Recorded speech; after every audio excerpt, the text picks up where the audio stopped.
Quantum Foundry, a quantum security defense audiobook. Prologue, setting the stage, the meeting that mapped the future. Every era has its tipping point. This was one of them. On June 3rd, 2025, two of the most respected minds in applied quantum technology came together to deliver a presentation that would quietly, but profoundly, reshape how we think about national infrastructure, security, innovation, and industry. It wasn't a flashy press conference. There were no laser light shows or stock market bells. It was a focused, strategic session hosted by Quantum Security Defense, QSecDef, the world's largest professional community in quantum secure technologies. And the speakers, Joe Reddix, founder of the Reddix Group, a strategic systems powerhouse with deep roots in defense technology, edge AI, and cross-border quantum ecosystem design. And William Slater, principal of Slater Technologies, a veteran of secure systems engineering and quantum control architecture, whose career spans mainframes to Mars landers. Together, Joe and William delivered a masterclass, not just on quantum hardware, but on how to industrialize the future. They introduced the concept of the Quantum Sensor Foundry, a sovereign, secure, full-stack facility capable of moving quantum tech from concept to deployment with precision, scale, and strategic integrity. And through it all, they answered questions that go far beyond the lab. How do you build quantum sensors that can navigate a submarine without GPS? How do we test edge AI in orbital conditions before we launch a single satellite? Can we simulate post-quantum threats before they hit our infrastructure? How do we secure our supply chains when chips become sovereign assets? And how do we train a workforce that doesn't yet exist for a future that's already arrived? This audiobook is the narrative transformation of that pivotal session. We've taken the full insights of Joe and William, enriched them with supporting research and use cases, and translated them into an accessible, structured, and story-driven experience. You don't need a PhD in quantum mechanics to understand this, but by the end, you'll grasp why quantum matters, why foundries matter, why this conversation, once limited to classified rooms and R&D labs, is now essential listening for every policymaker, technologist, strategist, and innovator on the planet. Because this isn't just about quantum physics, it's about who builds the future and who owns it. So get comfortable, turn up the volume. And let's begin the journey into the era of quantum foundries. Chapter 1, Introduction. Why quantum needs a foundry. Welcome to Chapter 1, Why Quantum Needs a Foundry. Let's start with a simple image. You're asked to build a space rocket. But all you've got are kitchen utensils, a garage, and a dream. No guidance systems, no jet-grade materials, just your brain, some aluminium foil, and hope. That's the situation today with quantum technology. Astonishing potential, groundbreaking research, but no scalable industrial foundation. Despite record investment and Nobel-worthy physics, much of quantum remains stuck in the lab, hindered by a lack of repeatable, secure, scalable infrastructure. Enter Joe Reddix and William Slater. These two thinkers aren't content with experiments. They want to industrialize quantum, to forge it into a cornerstone of national defense, global innovation, and commercial resilience. Joe Reddix is the strategist, a systems integrator with a talent for turning chaos into clarity. William Slater is the engineer's engineer. He's worked across computing, energy, and aerospace. Together, they're not building a single company. They're reshaping how an entire category of technology is designed, built, and trusted. Their answer? The Quantum Sensor Foundry. Now, you might be asking, what exactly is a foundry in this context? Let's rewind for a moment. In the world of semiconductors, a foundry is a specialized facility that manufactures chips. Not just any chips. Chips that meet industrial-grade precision, repeatability, and performance. These facilities are the heart of the global tech supply chain. No foundries, no smartphones. No foundries, no satellites. No foundries, no modern life. Now apply that to quantum. The Quantum Foundry is a purpose-built hub to fabricate, test, and deploy quantum sensors and quantum-ready devices.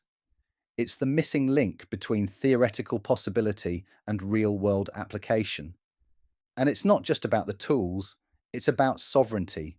Today, if you're building a secure quantum satellite, you might have to rely on manufacturing in countries with strategic rivalries. That's a vulnerability no nation can afford. So foundries become not just labs, they become infrastructure, national infrastructure. Joe put it plainly, without foundries, quantum stays experimental. With them, it becomes industrial. That line, bold, simple, and precise, captures the essence of their mission. The foundry is where innovation gets tempered in steel, where science becomes systems, where possibility becomes power. But here's the twist. This isn't about centralizing everything in one mega facility. It's about networks. Foundries, as they envision them, will be connected nodes in a distributed global quantum ecosystem, each with local specializations, shared standards, and a collaborative posture.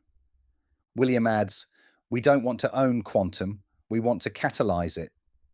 This catalytic approach, training local engineers, offering infrastructure as a service, and embedding standards into every component, turns the foundry from a place into a movement. It's also about acceleration. In today's world, quantum innovation can take years to move from concept to prototype, and even longer to make it to market. Foundries can reduce that cycle dramatically by offering plug-and-play design kits, certified testing environments, and repeatable fabrication processes. It's like the difference between custom-built cars and high-performance assembly lines.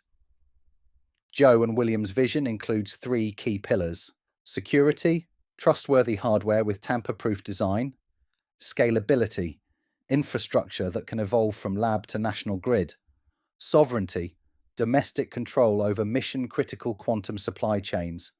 This isn't a science project, it's a national imperative. So why do we need a foundry? Because every emerging technology, AI, biotech, climate intelligence, will be shaped by quantum in the coming decades.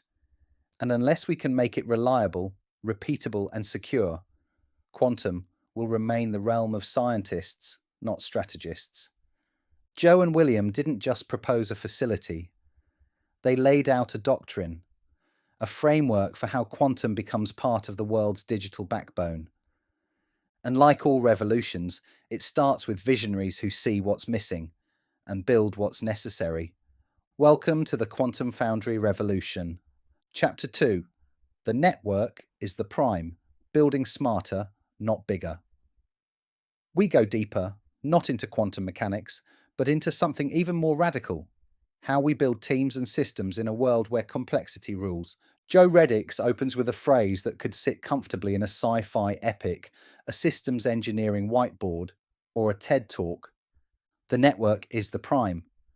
At first it sounds abstract, maybe even poetic, but the meaning is razor sharp. Traditionally, in defense and tech circles, a prime is the lead contractor, the top of the pyramid. Everyone else falls beneath, feeding data and decisions upwards in a strict hierarchy. Think of a ship's captain barking orders down through the decks. But Joe flips this. In the post-classical world, the most powerful structure isn't a hierarchy, it's a network. We've moved past the era of hero engineers, Joe said. Now, it's teams of experts who build, align, and adapt together. Think distributed, like blockchain, but with humans. That's not a metaphor, it's a method. The Reddix Group runs programs with billion-dollar implications, yet their delivery model relies on quantum-inspired design, distributed control, real-time feedback, and tightly coupled collaborators. Let's visualize this for a moment. Imagine you're building a quantum navigation system for a defense satellite. In a traditional setup, each specialist would work in isolation. Sensor teams over here, firmware engineers over there, security auditors in another building. Progress would crawl, integration would suffer, and testing would arrive too late. Now picture a networked team, each node aware, adaptive, and entangled. Updates are shared instantly. Failures in one layer trigger automated improvements in another. There's no waiting for management to decide, because decision-making is embedded in the architecture. This is where quantum meets culture. Joe believes that the biggest innovation isn't the chip or the algorithm, it's the operating model that brings them together. One where hierarchy gives way to trust and control gives way to coherence. And coherence, in quantum terms, is everything. It's what allows particles to align. It's what makes quantum computers work. It's what makes distributed teams deliver breakthroughs instead of bottlenecks. Joe's teams operate more like ant colonies than command chains. Everyone knows their role and everyone's empowered. The result? Faster deployments, more resilient systems, and happier engineers. But this isn't just about people, it's also about architecture. When the Foundry model is built around networks, it supports global collaboration without centralized vulnerability. A Foundry node in Canada can collaborate with one in Australia. A team in Japan can test a protocol designed in Denmark. And it all happens in parallel, not in sequence. Think open source meets deep tech hardware. Think DevOps, but quantum. Joe has also emphasized another key benefit of the network-first mindset: resilience. In a world of cyber threats, nation-state actors, and climate disruption, centralized systems are brittle. Networked systems, redundant, decentralized, self-healing, are robust. The Foundry isn't one building, Joe reminds us. It's a principle, a protocol, a pattern that scales. So, next time someone asks, what's the most important component of a quantum future? Don't say it's the chip. Don't say it's the lab. Say it's the network, because in this revolution, the network is the prime. Chapter 3, Quantum at the Edge, where security meets speed. The high-stakes world of security, autonomy, and quantum-enhanced speed. Here, milliseconds matter. And in some scenarios, like battlefields, nuclear plants, or emergency response, they could be the difference between safety and catastrophe. Joe Reddix doesn't just talk about zero trust, the cyber buzzword that's defined a decade. He supercharges it. Zero trust using zero latency, he says. Let that sink in. It's not enough to distrust every connection by default, as traditional zero trust demands. Joe's model requires that security decisions happen instantly, without delay, without dependencies, without dragging data to the cloud and back. Why? Because the edge is where the action is. Let's break it down. In classical computing, especially in security, a lot of validation and analysis happens at a central server. Edge devices, like sensors, satellites, or mobile units, capture the data, then send it somewhere else to be processed. In the world Joe and William are building, that delay is a liability. Instead, they push intelligence to the edge, equipping devices with AI models, and increasingly, quantum-accelerated processors that can analyze, verify, and act right where the data is born. Think about a smart drone on a surveillance mission. It spots something suspicious. In the old world, it would ping a central database, wait for instructions, maybe get stuck in a traffic jam of data. In Joe's world, the drone sees, interprets, and decides in real time, like a hawk, not a postman. That's only possible with a new kind of architecture, one where classical in-memory systems and emerging quantum elements coexist. Let's pause here to unpack that. Classical systems use RAM and processors in a sequential way, but in-memory computing, where data is processed directly in RAM, speeds things up dramatically. Add quantum enhancements, and now you're training models faster, making decisions faster, and doing it all with tighter security. This isn't science fiction, it's already being prototyped in Foundry testbeds. Joe's teams have tested scenarios where small quantum-enhanced chips sit inside sensor arrays on mobile units, performing critical checks, cryptographic, environmental, tactical, in near-zero latency. Here's where it gets exciting. These chips don't just operate fast, they operate differently. Quantum properties allow for higher dimensional processing, better noise tolerance, and fundamentally different logic structures. So instead of running traditional algorithms, they can run quantum classical hybrids that adapt to new data in real time. And let's not forget the security implications. In today's threat landscape, interception is constant. Every signal you send is a signal someone else can hijack, spoof, or study. But if the decision-making happens locally and never travels across open networks, you dramatically reduce the attack surface. Zero trust, zero latency. Joe described it best. It's like your immune system reacting before you feel the pain.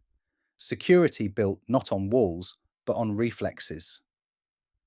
This model has implications far beyond defense. Think about self-driving cars that need to navigate hostile or ambiguous terrain.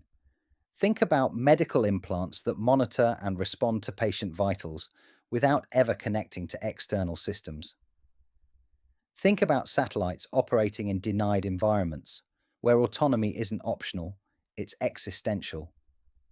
And all of it ties back to the Foundry, because this level of autonomy and speed doesn't come from off-the-shelf parts. It comes from co-designed stacks, hardware, firmware, algorithms, developed in unison under secure high-precision conditions. So when we talk about foundries as strategic infrastructure, this is what we mean. They don't just build chips, they build reflexes, they build trust at light speed, they build the future of secure sovereign intelligence at the edge. Chapter 4, Foundry 101, From Sci-Fi to Silicon. Chapter 4 shifts gears and takes us inside the engine room, not just metaphorically but literally. It's time to unpack what a quantum foundry actually is. If the phrase quantum foundry makes you picture a lab where scientists in white coats wave lasers at floating atoms, well, you're not entirely wrong. But the real picture is even more extraordinary. William Slater, co-presenter and engineer extraordinaire, gave us a tour, conceptually speaking, of what happens inside these cutting-edge facilities. And let's be clear, these aren't your typical clean rooms. These are high-spec, modular environments where physics bends. Literally. We're talking about clean rooms with atomic-level precision, no dust, no noise, no temperature fluctuation. The kind of place where even your breath could crash a fabrication process. Cryogenic chambers colder than outer space. Why? Because certain quantum systems, especially superconducting qubits, only behave properly near absolute zero. Photonics testbeds where light is sliced, modulated, and spun into quantum states with tools that look more like sci-fi props than instruments. And most importantly, control stacks, hardware and software layers that steer, stabilize, and read out quantum behavior. William, ever the scientist with a grin, summed it up perfectly. This isn't just about chips, it's about pipelines, from theory to testbed to deployment, under one roof. That's crucial. Quantum doesn't work like classical electronics. You can't just design a chip, send it to a fab, and hope it runs your code. Quantum components are ultra-sensitive. They require iterative co-design. The foundry isn't just the bakery, it's the kitchen, the pantry, the recipe book, and the taste tester all rolled into one. And yes, William even joked, think of it as a bakery that uses lasers instead of ovens. Beyond the humour, the stakes are real. Without this level of control and integration, you end up with fragile prototypes that break when exposed to the real world. Now imagine doing all of this at scale. The vision behind quantum foundries is to move from bespoke lab setups to industrial-grade production.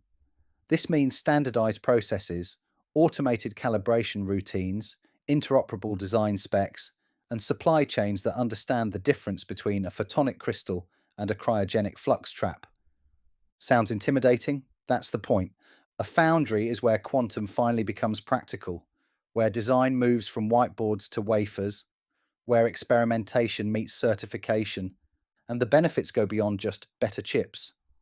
Foundries enable reproducibility. That's the holy grail of quantum research and commercialization. It means you can trust that a quantum gyroscope made in New York will behave the same as one made in Norway, that a quantum key generator built for an undersea cable will work the same way in orbit. This is about confidence, repeatability, industrial trust, and let's not forget collaboration. These facilities become magnets for researchers, startups, defense integrators, and national programs. They create quantum clusters, economic gravity wells that pull in expertise, investment, and innovation. William was clear: you can't build a quantum economy without building a foundry first. So next time someone says quantum is too mysterious, too sensitive, too unstable, remind them that so was electricity in the 1800s, until someone built the grid. Foundries are our grid. They're how we go from sparks of genius to lightning strikes of industry. Chapter 5: The Doctrine of Sovereignty. Chips as National Infrastructure. Chapter 5 brings us from the lab to the global stage, because quantum isn't just about science anymore, it's about sovereignty. Let's get one thing straight. In the 20th century, power was about oil. In the early 2000s, it was about data. Today, it's about compute. And in the post-classical world, compute is increasingly quantum. That means whoever controls quantum production controls tomorrow's infrastructure, defense, finance, communication, even agriculture. William Slater doesn't mince words. He says, owning your quantum supply chain is like owning your water supply. You don't outsource that to a rival. And he's right. The foundry model isn't just about making chips. It's about making sure those chips and the protocols, stacks, and secrets inside them aren't built on someone else's soil. Let's unpack why that matters. Consider a country developing secure quantum satellites for encrypted global communication. These satellites rely on hardware built to atomic tolerances, using software compiled from proprietary quantum algorithms. If that production happens offshore, especially in regions with strategic tension, you've introduced a massive vulnerability. Supply chain compromise, IP theft, malware embedded at the firmware level, these are not hypotheticals. They're real, active threats. Joe Reddix weighs in with clarity. You don't want your secure satellites depending on a chip fab 2 oceans away. Sovereignty isn't optional, it's operational. And the urgency is global. The United States has announced multiple quantum initiatives through the Department of Energy, Department of Defense, and National Science Foundation, each funding domestic research and foundry capabilities. The European Union is building quantum corridors, pairing trusted foundries with policy frameworks to protect strategic tech. China is investing billions in full-stack quantum platforms, from communication satellites to sensor arrays. And India, Australia, and South Korea are fast followers with national quantum blueprints. But here's the challenge. Every one of these efforts risks fragmentation. Without standardization, without interoperability, we may end up with isolated quantum islands, each speaking a different language. That's where foundries serve a second strategic purpose. They're not just factories, they're neutral zones. Collaborative environments where academia, defense, startups, and multinationals can align on shared principles, on protocols, interfaces, materials, and ethics. William put it this way: a foundry is a sovereign asset, but it also has to be a diplomatic space. That dual role is what makes them so powerful and so politically sensitive. Foundries sit at the intersection of hard tech, quantum components, AI accelerators, precision optics, soft power, who gets access, who sets the standards, who builds trust, geostrategy, how nations defend, deter, and compete in a post-classical era. Let's not forget, semiconductors have already redrawn the global map. Taiwan's fabs are as strategically important today as oil fields were 50 years ago. Quantum foundries could follow that same trajectory. Except now, it's not about circuits. It's about cognition, autonomy, and encryption. Joe reminds us, foundries are not optional infrastructure. They're strategic deterrence assets. So if your nation doesn't have one, you're not just behind, you're exposed. That's the doctrine of sovereignty in the quantum age. And it's being written right now, in chip layouts and cryo chambers, in standards bodies and bilateral pacts, in the walls of the foundry. Chapter 6. Case Study. Quantum Eyes in the Sky. Now let's take all these abstract ideas and ground them in something real, something flying high above your head right now. Joe and William walk us through a case study that showcases the sheer capability and necessity of quantum foundries. The subject, quantum-enhanced satellites, or as they like to call them, quantum eyes in the sky. Let's set the scene. Imagine a constellation of small satellites orbiting the Earth. From above, they monitor terrain, atmospheric changes, and even subterranean phenomena. But unlike traditional imaging satellites, these ones are equipped with quantum sensors, fabricated, tested, and calibrated in precision foundries. Here's where it gets wild. Using quantum-enhanced imaging, these satellites can detect subtle thermal changes, variations so minute they reveal the location of underground water reserves in desert regions, or the heat signatures of illegal mining operations hidden deep in the jungle. In environmental terms, this means real-time tracking of deforestation. It means detecting methane leaks from pipelines invisible to conventional systems. It means early warning systems for wildfires built on sensors that read nature's whispers, not its screams. But that's just the beginning. These satellites don't just see, they decide. Each one is equipped with Edge AI trained to analyze data as it's collected. There's no need to downlink terabytes to a central base, no delay, no vulnerability from intercepted data streams. Joe explained the payoff. Imagine satellites that don't just transmit raw feeds.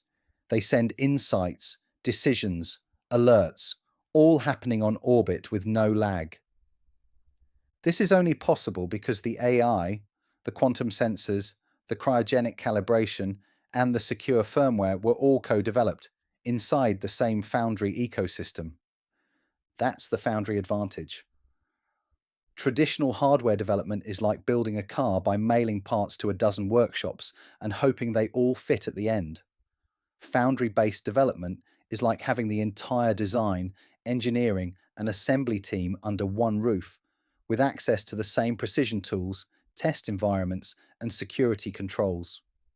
In the case of the satellites, that translated into sensors with 10 times greater sensitivity than thermal infrared, secure quantum key distribution between nodes, protecting inter-satellite communication, onboard inference engines built with quantum classical accelerators. And here's the kicker. These satellites were built with modular architecture, meaning if a new threat emerges or a better sensor design is developed, foundries allow for rapid refabrication and deployment within weeks, not years. It's a fusion of capability and agility. William summed it up beautifully. Foundries make the extraordinary routine. They industrialize the impossible. Let's take a moment to imagine the implications. You're a national security analyst. Your satellite feed detects abnormal ground temperatures near a sensitive border. In seconds, your system confirms not just the anomaly, but the likely cause, a mobile launch vehicle preparing for activity, or maybe you're a climate scientist. Your satellite array identifies methane signatures near permafrost regions. But instead of months of analysis, your dashboard shows a real-time model of risk, updated hourly, fed directly from quantum-enhanced edge nodes in orbit. This is the power of foundry-driven innovation. Joe and William's satellite case study isn't hypothetical. It's a glimpse into projects already in prototype or low Earth orbit. The message? Foundries aren't just building for the lab. They're building for the skies, for the threats, the decisions, and the challenges of the 21st century. Chapter 7. Standards and Fractures. A Looming Crisis. Our journey into the quantum future has shown us breathtaking innovation, edge computing, sovereign chips, satellites that think. But now we come to a quieter danger, one that can unravel everything. Joe Reddix and William Slater both raise the same red flag. Quantum's global race is heading toward a fragmentation crisis. The warning is simple, but serious. With each country, each tech giant, each research institute blazing its own trail, there's no shared roadmap, no universal grammar for how quantum devices should speak to each other. Joe puts it bluntly. We risk building a Tower of Babel with entangled particles that don't speak the same protocol. Here's what that looks like in practice. A quantum modem developed in Canada can't interface with a Chinese satellite. A UK-made quantum sensor can't run diagnostics through a US defense AI. Algorithms developed for Indian photonic processors crash on European superconducting qubit stacks. The result? Innovation slows, interoperability dies, trust erodes, and worst of all, adversaries exploit the gaps. Now, standards aren't glamorous. They're not as sexy as superconductors or space sensors, but they're the scaffolding of progress. William explains it with his signature clarity. Without standards, you get chaos. With standards, you get scale. And scale is exactly what quantum needs. Not a handful of labs, not a dozen satellites.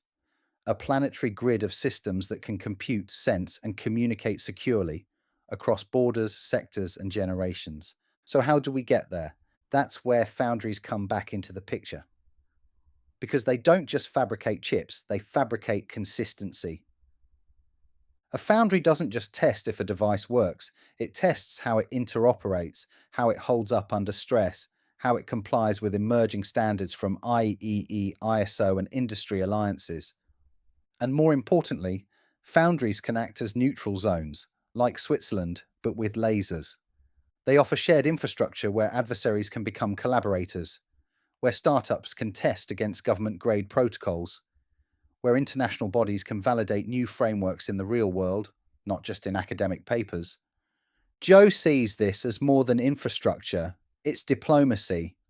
We're not just building devices, we're building trust. Standards are how you align people who don't always agree. Now, to be fair, efforts are underway. IEEE is working on quantum networking standards. ISO has quantum-safe cryptography drafts in circulation. But here's the problem. Without live, iterative, testable environments like those provided by foundries, these standards move too slowly. Or worse, they ossify before the tech has stabilized. It's like trying to standardize the internet in 1994 before broadband, smartphones, or Wi-Fi even existed. William suggests a better path. Don't chase perfection. Chase convergence. Let foundries test, fail, share, and adapt in real time. And let's not ignore the economic implications. Incompatible systems mean duplicated effort, higher costs, and lost opportunities. Harmonized standards, on the other hand, mean global markets, reusable IP, and scalable supply chains. We've seen this play out before. USB didn't win because it was the best. It won because it was universal. Wi-Fi isn't the fastest protocol, but it works everywhere. TCP/IP wasn't invented by Google or Apple, but without it, they don't exist. Quantum needs its TCP/IP moment, and foundries can make that possible, but only if we act now, before the fractures deepen, and before the race becomes a cold war of incompatible tech stacks. So remember, innovation doesn't just need speed and vision, it needs shared rails, shared rules, shared trust. That's the quiet crisis and the critical opportunity at the heart of the quantum era. Chapter 8, Foundry as a Service, Democratizing the Quantum Era. If the first half of this story was about power, geopolitics, sovereignty, systems, the second half is about access. Let's enter one of the most transformational ideas in Joe and William's vision, Foundry as a Service. Let's step back. Today, if you're a startup or university team and you want to build or test a quantum sensor, the barriers are staggering. You need ultra-clean lab space, cryogenic and photonic testing gear, hardware fabrication tools, skilled quantum engineers, and, oh yes, about $200 million in capital. Joe paints the picture well. We've had brilliant ideas stuck in PowerPoint slides for a decade because no one can afford the hardware. Foundry as a Service, (OFAS), flips this. It's a model where quantum infrastructure becomes a platform. Think AWS, but instead of virtual machines and cloud storage, you're accessing cryo testbeds, photonic characterization tools, and quantum security protocols. You don't need to build a foundry. You book time on one. You don't need to hire a quantum cryo team. You access certified workflows through the foundry's interface. William calls it quantum hardware on demand, and it's as revolutionary as it sounds. Imagine a biotech startup working on quantum biosensors for cancer detection. They can book time on a foundry's photonic waveguide testing bench, upload their sensor design, collaborate with a foundry materials expert, receive real-world test results within days, not months. This is radical. It collapses the distance between idea and impact. It levels the playing field. It means a brilliant PhD student in Kenya or Vietnam could innovate just as fast as a corporate team in Silicon Valley. And it's not just about access, it's about collaboration. These fast platforms are not passive, they're ecosystems. Inside them, startups test new ideas, government teams validate next-gen secure stacks, academics explore novel quantum materials, investors scout de-risked lab-proven technologies. Joe made a powerful point. Democratizing hardware access changes the game.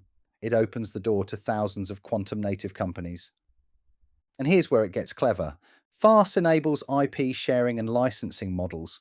If your startup builds a quantum gyroscope that works brilliantly in a foundry's platform, you can license that design to a defense integrator. The foundry tracks usage, ensures compliance, and both parties benefit. It's the quantum version of the software app store, except the apps are chips, sensors, and secure systems. Let's not forget the economic flywheel this creates. With foundries serving dozens, even hundreds of clients at once, they generate revenue, de-risk R&D, and shorten product cycles. That attracts capital, which attracts talent, which drives more innovation, and the cycle accelerates. William put it succinctly. This isn't just access, it's acceleration. We're building the warp drive for quantum innovation. Now, of course, this model requires trust. Foundries must be secure, audited, vendor neutral, and globally certified. That's why fast platforms include secure access controls, IP vaults and audit logs, end-to-end validation pipelines. But done right, this is how we build a quantum economy. One where the barrier to entry isn't $200 million, but a smart idea and a laptop. One where innovation comes from anywhere. One where the foundry becomes a platform for global quantum empowerment. Chapter 9. Building talent, not just tools. So far, we've talked about chips, protocols, sovereignty, and strategy. But let us go deeper and ask, who's actually going to build all this? Because you can't run a quantum foundry with slogans. You need people. Skilled, trained, confident people who know what a qubit does, how to stabilize one, and why its coherence time matters. And right now, that workforce barely exists. William Slater shared a sobering statistic. Less than 1% of today's engineers have hands-on quantum experience. That's not just a talent gap, that's a talent canyon, and it threatens to derail the entire quantum revolution before it even leaves the runway. Here's the problem. Universities move slowly. Curriculum is patchy. Most quantum training is theoretical, not practical. And companies don't want to hire people they have to train from scratch. This is where foundries aren't just labs, they're schools. Joe and William are building quantum foundries with talent embedded in the architecture. That means boot camps, internships, apprenticeships, hackathons, residency programs, cross-disciplinary labs.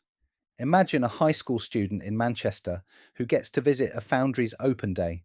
She runs simulations on quantum noise models. She talks to engineers building quantum chips. She sees how security is integrated into hardware. That student leaves with a spark, and maybe in 5 years she's helping design entangled photonic sensors for space exploration. That's what foundries do. They inspire, but they also credential. In the traditional model, it takes years to go from physics degree to hardware design. In the foundry model, you learn while building. It's vocational quantum, not ivory tower theory, and it works.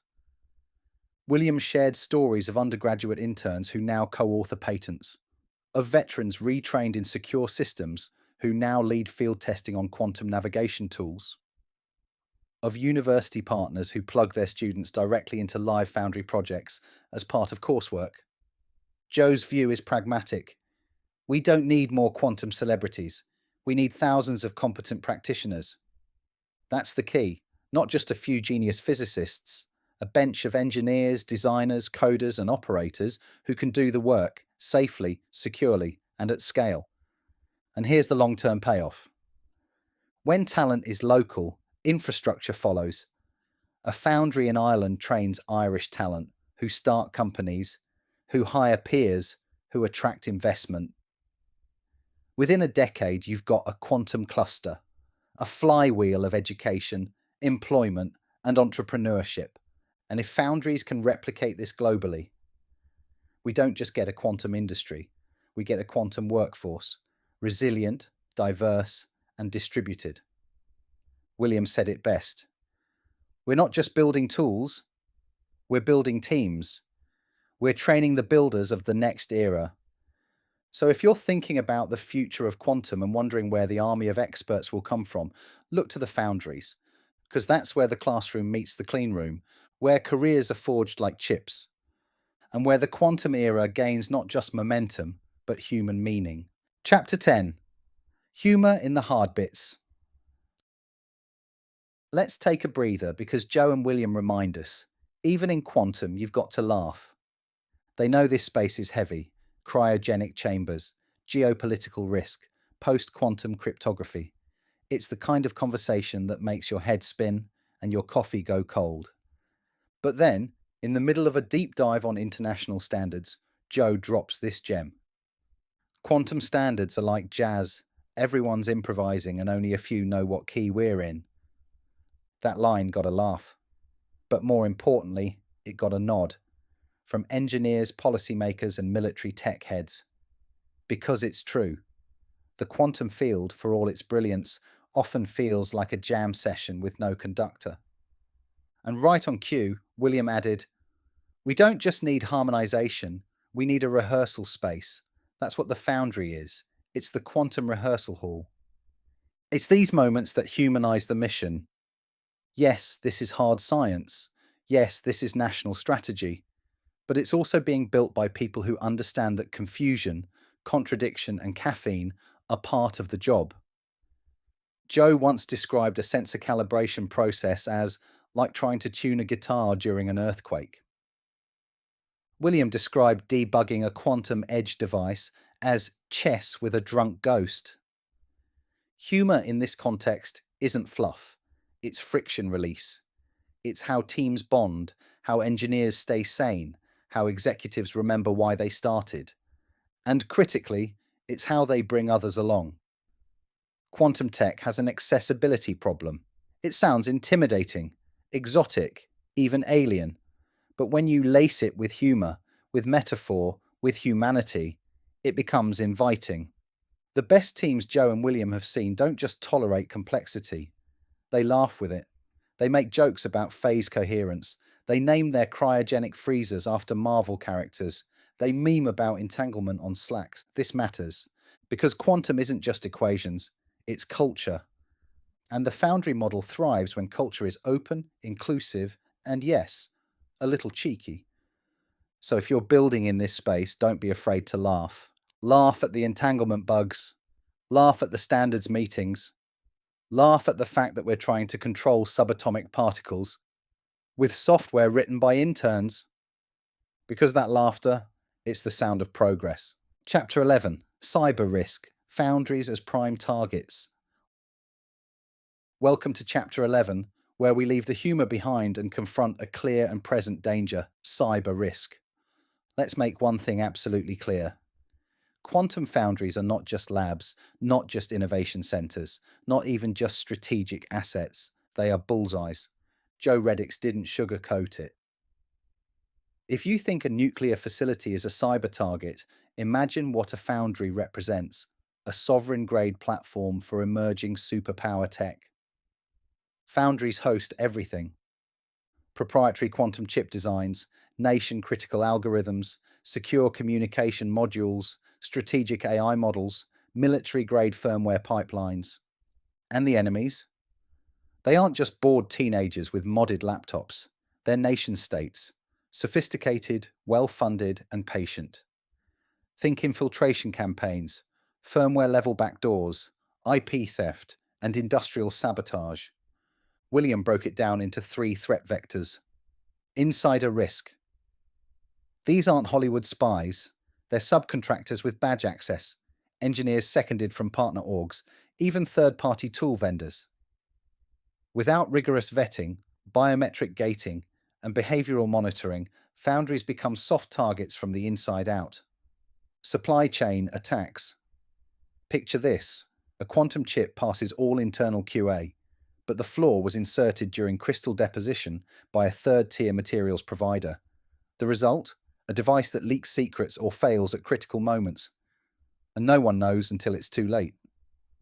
Espionage in disguise, joint ventures, academic exchanges, strategic partnerships. Sometimes these are Trojan horses for state actors seeking early access to designs, test data, or simulation IP. So, what's the solution? Joe and William advocate for a security-first foundry architecture. Here's what that includes: zero trust models.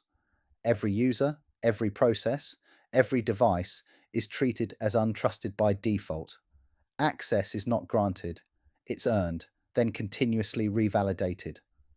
Live audits. Continuous monitoring of everything from material sourcing to software updates. It's like having real-time forensics running 24/7. Hardware root of trust. Chips embedded with immutable security anchors. If a module's firmware gets compromised, the system knows and can shut it down before damage spreads. And the most important piece? Cyber-physical convergence. Most cybersecurity frameworks focus on digital attack surfaces, servers, code, endpoints. But in foundries, physical spaces are digital attack surfaces. A malicious USB drive plugged into a calibration rig, a drone flying over a testbed with RF sniffers, a camera lens catching reflections off a lab monitor. William describes these attacks as stealth thermonuclear. They're quiet, slow burning, and can take months to reveal their impact. To counter this, foundries integrate Faraday cages in critical zones, air-gapped testbeds for military clients, quantum-safe firewalls using photonic detection layers, and red teams that simulate espionage scenarios monthly. But even with these precautions, the human element remains the hardest to defend. That's why foundry staff undergo continuous trust-building protocols. Background checks aren't just one time, they're life cycle. Access isn't just by role, it's by verified, context-sensitive trust levels. Training includes behavioral anomaly detection, not just cyber hygiene. Joe explained it well. You don't build a cyber-secure foundry. You operate it securely, every second, every decision, every handshake. And in a future where quantum keys, AI on edge, and sovereign-grade infrastructure all flow from these facilities, the foundry becomes not just the source of power, it becomes the front line. Chapter 12. Use Case Deep Dive, Quantum Submarines. Now let's go deep, literally, and dive into one of the most extraordinary real-world applications of quantum sensing: submarines navigating without GPS. Joe Reddix lit up when describing this use case, and it's not hard to see why. It sounds like science fiction, but it's not. Here's the challenge. Modern submarines, especially those operating in contested waters, can't rely on GPS. It's jammed, it's spoofed, or simply unavailable when you're 500 meters below the surface. Traditional navigation tools, like sonar, have limits. They're noisy, they can be intercepted, and they degrade over time. Enter quantum inertial navigation systems. These systems use quantum accelerometers and gyroscopes, devices so sensitive they can detect minute shifts in motion and orientation without needing external signals. They don't guess, they don't drift.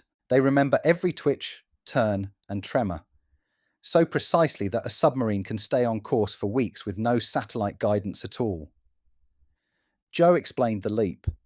It's like giving a vessel a perfect internal compass, not based on magnetic fields or external fixes, but on the raw fabric of motion itself. Here's how it works. Inside the submarine sits a quantum sensor built using ultra-cooled atoms trapped in vacuum chambers, laser pulses used to create atomic interferometers, quantum wave interference measured to detect acceleration and rotation. It's essentially turning atoms into motion sensors, so sensitive they can outperform any classical IMU, inertial measurement unit, ever built. And this is where foundries become indispensable. These devices require cryogenic fabrication, atomically aligned photonic interfaces, quantum-safe firmware control, environmental shielding for deep ocean pressure and radiation. Only a quantum foundry can fabricate, test, and validate such a device under mission-representative conditions. William broke it down further. You can't simulate this in a spreadsheet. You need a test bed that replicates the pressures, the temperatures, the motion chaos of deep ocean deployment. Foundries can create deep-sea simulation labs, not just water tanks, but full-spectrum quantum signal environments. They can test vibration-induced decoherence, magnetic field fluctuations, acoustic noise filtering, signal integrity over long-duration submerged missions, and then tie it all back into secure, onboard AI that interprets and acts on the data in real time. Let's paint the full picture. Imagine a submarine operating autonomously beneath the Arctic ice sheet. It can't surface. It can't signal HQ. But it can navigate, detect threats, and reposition, all based on internal readings from its quantum sensor suite. No GPS, no sonar, no guesswork. This capability changes defense strategy. It enables covert surveillance, secure payload delivery, and rapid reaction, all without broadcasting location or intent. It's a stealth capability of the highest order. And while the tech itself is breathtaking, its birthplace is equally critical. Joe put it clearly. If your adversary builds these sensors before you, they own the undersea domain. That's why nations are racing, not just to invent this tech, but to industrialize it. And that race is being run in the foundries. From chip design to environmental validation, this is the full-stack defense pipeline. So next time you picture a submarine slipping silently beneath the waves, imagine the chip inside it. Cold, precise, quantum-born, built in a foundry. Chapter 13, Simulation as a Service. Train before you build. Narrator, practical, forward-looking tone. So far we've explored sensors, submarines, satellites, but Chapter 13 gives us a new angle, one that saves time, money, and quite possibly entire R&D pipelines. It's called Simulation as a Service, and it's where the Quantum Foundry becomes not just a lab, but a training ground for ideas. Let's start with a simple truth. Real quantum hardware is expensive, fragile, and not always available, but innovation can't wait for lab time. So what do? You simulate. Joe Reddix explains it best. It's like a flight simulator, but for your quantum strategy. In traditional software, simulation is routine. You test your app in virtual machines. You mock up APIs. You emulate networks. But in quantum, simulation is survival. Why? Because quantum hardware is scarce. Quantum behavior is stochastic. It changes every time. Real-world noise, temperature, and decoherence are brutally hard to replicate without help. That's where foundry-grade digital twins come in. These aren't lightweight academic models. They're full-stack replicas of quantum sensors, entangled photonic networks, cryogenic control systems, edge AI firmware stacks, and even full deployment environments like orbit or undersea. You can test how your AI model handles noisy quantum inputs, whether your encryption stack survives in a fluctuating thermal field, what happens to your sensor accuracy under sudden vibrational shock. And the beauty, you can do it before spending a single cent on physical fabrication. William describes it as debugging the future before it's built. It saves millions. More importantly, it saves cycles of failure, which, in quantum hardware, can take months to correct. Let's walk through an example. Say you're developing a quantum biosensor for early cancer detection. You want to see how it behaves inside human tissue, under varying temperatures, with subtle chemical interference. You don't need to guess. The Foundry Simulation as a Service platform gives you a digital twin of your sensor design. You run Monte Carlo simulations with different input variables. You run AI models against the noisy outputs. You identify where drift occurs, where coherence fails, where signal-to-noise collapses. And all of this before your sensor ever touches a petri dish. This is not only efficient, it's accelerative. Joe outlined several use cases. Military clients simulating quantum comms across contested RF bands. Telecom startups testing post-quantum key exchange in simulated orbital mesh networks. Health researchers modeling quantum biomarkers inside tissue proxies. In each case, the payoff is faster iteration, deeper insight, and cheaper pivots. And let's not forget collaboration. These simulations are cloud accessible. That means universities in Africa can co-develop quantum drone algorithms with researchers in Canada. NATO cyber teams can test red team versus blue team scenarios across distributed Foundry nodes. Startups can rent compute time to validate investor pitches with real-world risk data. It's a force multiplier. Joe called it quantum prototyping at the speed of thought. And William added, it's not just science fiction anymore, it's science rehearsal. So while the world waits for quantum hardware to become cheap and ubiquitous, innovators can leap ahead, designing, training, testing, and refining. All inside the safe, scalable, sovereign walls of a Foundry simulation stack. Because in this game, you don't wait for access, you simulate, you iterate, you arrive ready. Chapter 14, Visualizing the Stack. What happens inside a Foundry? Now we've talked about what a Foundry does. Now we take a walk inside. We don't just theorize, let's visualize. Close your eyes. Imagine stepping into a building that feels part NASA, part underground fortress, part sci-fi film set. Welcome to the modern quantum foundry. At first glance, the exterior is sleek, minimalist, often indistinguishable from a data center or secure research facility. But beyond the airlocks and biometric scanners, you step into one of the most advanced technical environments ever conceived. Let's take a guided tour, floor by floor. First reception, secure, silent, serious. Here, every visitor is vetted. You don't just flash a badge, you pass through. Biometric gates, facial and gait recognition, NDA auto-enforcement terminals, yes, they're real. No USBs, no mobiles, no surprises. This is not paranoia, it's protocol, because what's inside is worth billions, both in dollars and in strategic advantage. 2. Cryo room, where physics gets cold. Enter the cryogenics wing and you're hit with a silence that feels vacuumed. These chambers are colder than deep space. Why? Because superconducting quantum systems only function near absolute zero. Inside, dilution refrigerators hang like chandeliers of precision. Tubes curl, vapors hiss. Materials are tested for coherence, thermal conductivity, and quantum state retention. Joe once joked, we're not cooling chips, we're freezing the future into focus. 3. Photonics lab, laser logic. Now the glow changes. Here the rooms are lit not by bulbs but by beams. silent corridors with faintly humming optics platforms, mirrors, splitters, quantum dots, all aligned to perfection. A single bump, a miscalibrated angle, and your quantum state is lost. Here, photons are sliced, encoded, and entangled.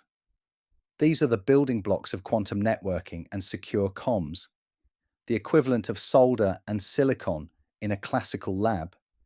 Here, it's light and time. William described this place as chess with light at the speed of causality. Fourth edge AI integration wing, where autonomy begins. This is where quantum sensors and accelerators are paired with real-time processing. Think Edge AI chips mounted on satellite payloads or submarines. Think inference engines running cryptographic checks at the hardware layer. Co-design happens here. Software and hardware talking before they're even born. Simulation rooms mirror ocean currents, orbital drift, battlefield EM environments. This is where theory becomes autonomy, where decisions don't wait for data centers. 5. The War Room Digital Ops Center. This might be the most surreal space, a cross between a UN command center and a James Bond villain's dashboard. Massive screens show live foundry ops, security overlays, supply chain integrity chains, cross-validation logs from partner nodes around the world. Teams monitor IP flow across secure enclaves, AI model behavior in live training, quantum entanglement signatures from satellite tests, cyber intrusion attempts in real time. Joe calls it the Foundry's nervous system. It's where the brain lives, where decisions are made fast, but never alone. 6. Collaboration hubs, where minds mesh. And finally, something more human, glass-walled rooms, live brainstorming, hackathons, interns pitching device ideas to senior engineers, investors peering at test plots. This isn't just where chips are made, it's where careers are launched, where failures become IP, where curiosity becomes a company. William summed it up best. A foundry is a cathedral of coordination. It's where particles, people, and policy all align. So next time you hear foundry, don't just think clean rooms. Think full stack, full scope, full human.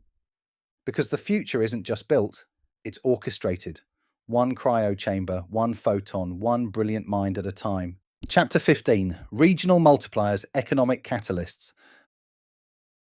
Let us pull the lens back and look at what foundries mean beyond science and security, what they mean for economies. Because a quantum foundry isn't just a technical marvel, it's an economic gravity well, a regional multiplier, a nation builder. William Slater didn't hesitate to emphasize this. You build one foundry and it ripples through an entire region for decades. Let's break down how. 1. Job creation.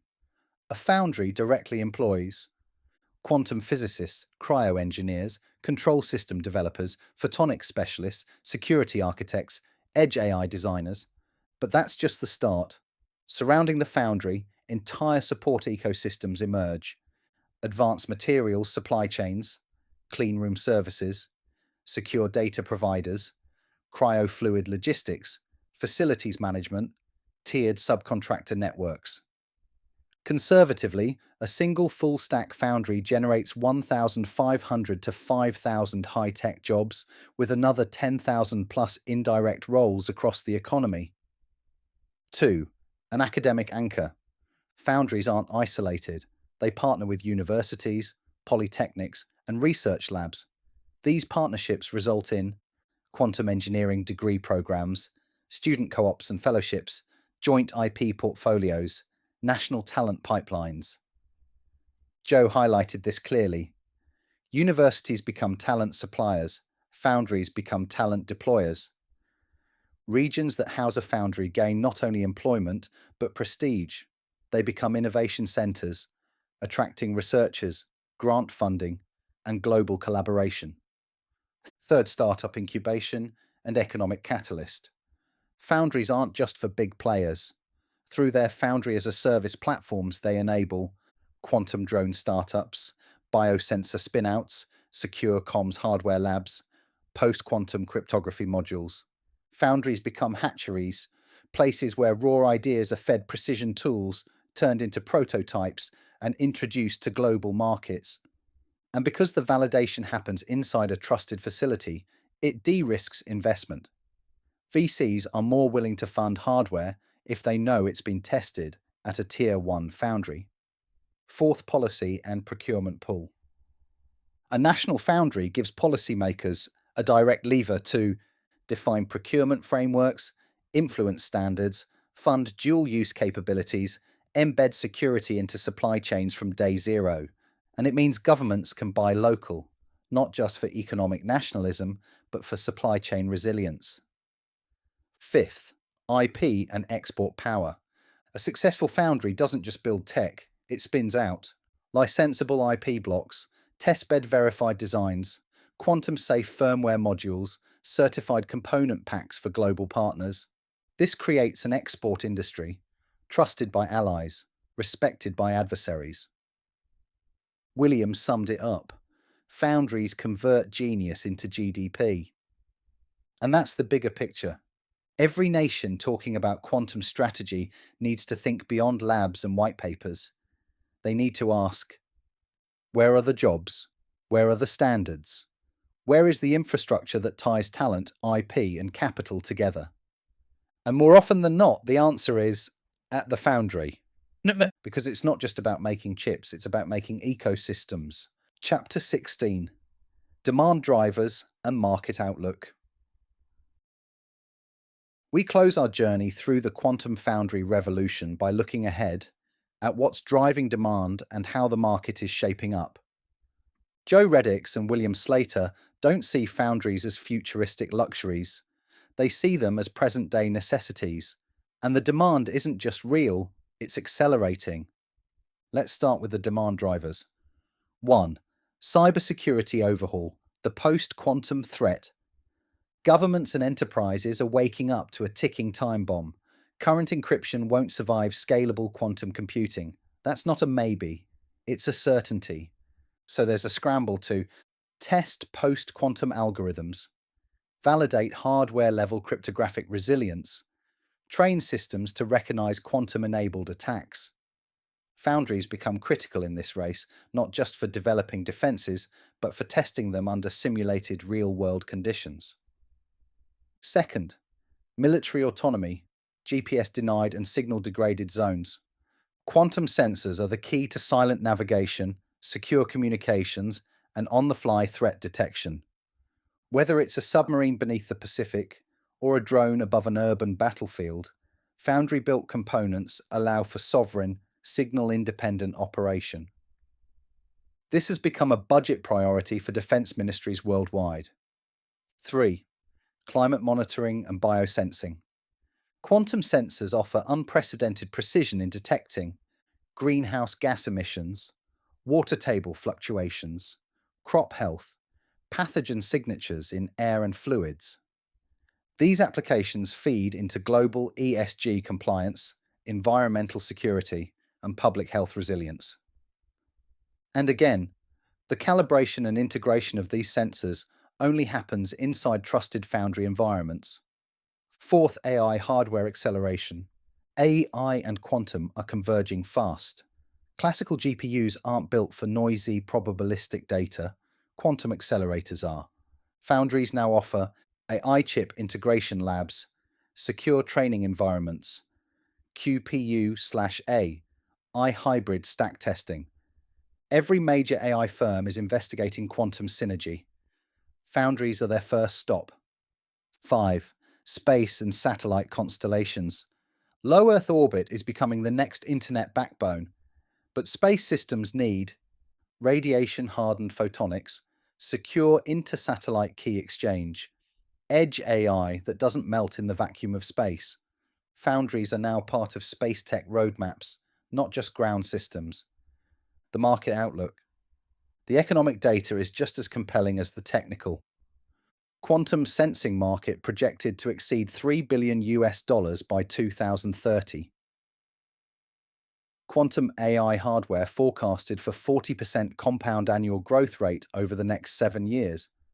Global foundry-driven quantum clusters could generate over 150,000 high-skilled jobs by 2023. 2032 fast platforms expected to triple in deployment by 2027, supporting over 2,500 startups and academic labs. Nations that host a foundry today are already ahead, capturing first-mover advantages in supply chains, licensing, defense integration, and IP monetization. William was clear. Foundries are the factories of sovereignty. Whoever builds first sets the rules. Final word, the foundry era has begun. This isn't speculation anymore. It's happening.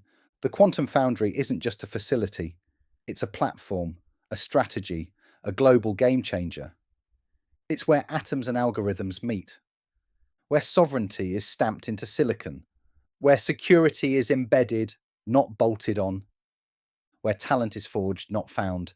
So if you're still waiting for proof that quantum matters, wait no longer, because the era of prototypes is over and the foundry era has begun. 17th epilogue.